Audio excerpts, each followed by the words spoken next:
Greetings of the day, folks. Today we are going to discuss about DRESS. DRESS is drug reaction with eosinophilia and systemic symptoms.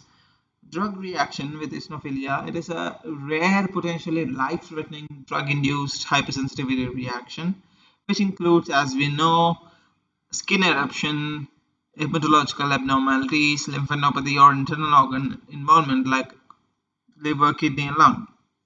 The drugs causing the DRESS are antiepileptics, carbamazepine, lamotrigine, phenytoin, phenobarbital, and allopurinol. They are most commonly reported causes. And some other drugs are sulfonamides, dapsone, minocycline, vancomycin may also induce. Okay, so let's see some of the drugs that cause DRESS. So allopurinol, carbamazepine, lamotrigine, phenytoin. The first four of the, out of first four, three are anti-epileptics. Okay, so sulfasalazine, vancomycin, minocycline, dapsone, and sulfamethoxazole.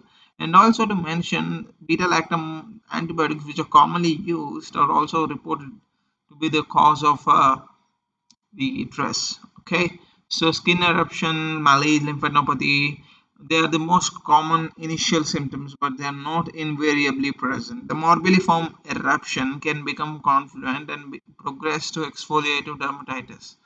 Okay, and also additional systemic symptoms may be related to visceral involvement. Okay, and also hematological abnormalities include leukocytosis with eosinophilia more than 700 and or atypical lymphocytosis. Liver involvement occurs in 60 to 80% and kidney tubular interstitial nephritis. And in lung, you'll find interstitial pneumonitis, and other organs can also be involved. Skin eruptions and visceral involvement resolve gradually in 3 to 9 weeks after drug withdrawal. The diagnosis of DRESS is based on a combination of clinical features, history of drug exposure, and also cutaneous findings and systemic findings such as fever, lymphadenopathy, and visceral involvement, and lab findings. Okay, so what are the lab findings you will find commonly see? So the recommended lab findings are like CBC with differential, which may be including the atypical lymphocytes and inflammation markers, viral infections, PCR for HSV 6, 7, CMV, and EBV. And we have to exclude the other diagnosis also. So for that, we have to send the patient like blood cultures and also ANA and serology for viral hepatitis and lymph node biopsy.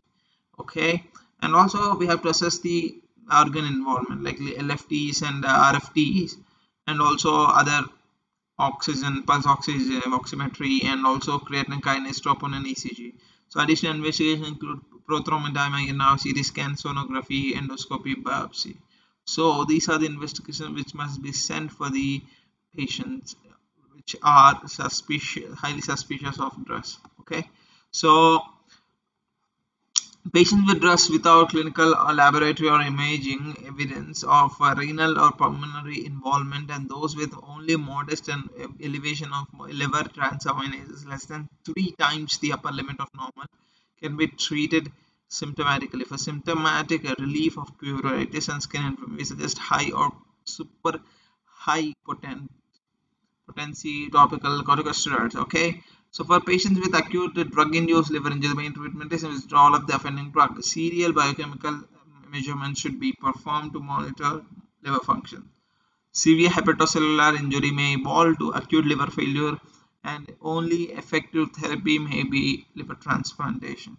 Patients with severe hepatitis, particularly those with jaundice, should be promptly referred to hepatologists.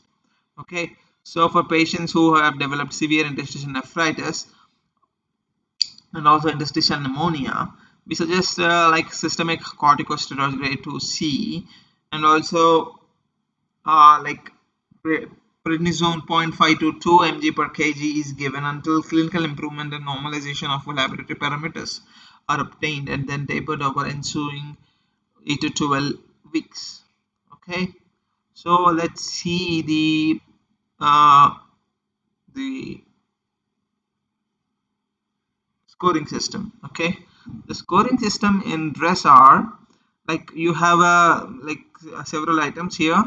So several options are there listed in this table. So in this If the score is less than 2, dress is excluded. If it is 2 to 3, it is possible. If it is 4 to 5, it is probable. If it is more than or equal to 6, it is definite. Okay, so the various components are fever, enlarged lymph nodes, eosinophilia, atypical lymphocytes, rash more than or equal to 50% of body surface area, rash suggestive more than 2 of facial edema, purpura, infiltration, desquamation, skin biopsy suggesting alternative diagnosis, organ involvement, uh, either 1, 2, or more, disease duration more than 15 days, investigations for alternative cause. So based on this, we'll find whether the patient might be having yes or no. So if it is absent, most of the scores will be zero, excepting the GC's disease duration, and also if the fever is absent, it will be a negative point. And the other ones are skin biopsy suggesting alternative diagnosis will be giving a -1 point if it is present. Okay, this concludes the dress. Thank you very much.